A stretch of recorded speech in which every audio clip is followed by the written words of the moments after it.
Il-maġġoranza tal-Maltin għadhom isegwu l-aħbarijiet permezz tat-televiżjoni dan kien konfermat mill-aħħar stħarriġ li sar mill-Awtorità tax-Xandir u li jpoġġi lil Net News fuq l-aħbarijiet tas Super One.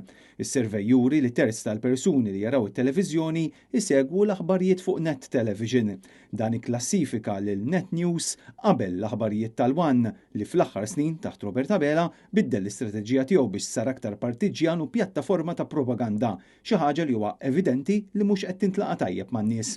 Iċ-ċifri tal-istħarriġ tal-Broadcasting Authority indikaw biċ-ċar illi fil-grupp ta' udjenza b'età bejn il-21 sena u l-40 sena li jinkludu żgħażagħ u adulti żgħar fl-età, Net Television jaqbes lill-Midja Laburista u Net News jibqa' l-aktar popolari.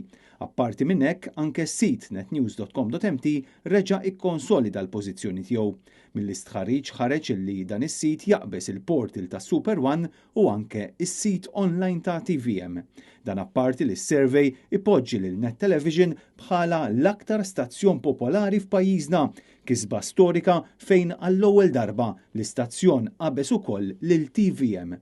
Intant, fl-14 ta' Diċembru li ġej il-Partit Nazzjonalista se jkun qed jorganizza maratona ġbir ta' fondi fost l-oħrajn biex kompli jsaħħaħ il-midja tiegħu u l-pjattaformi online.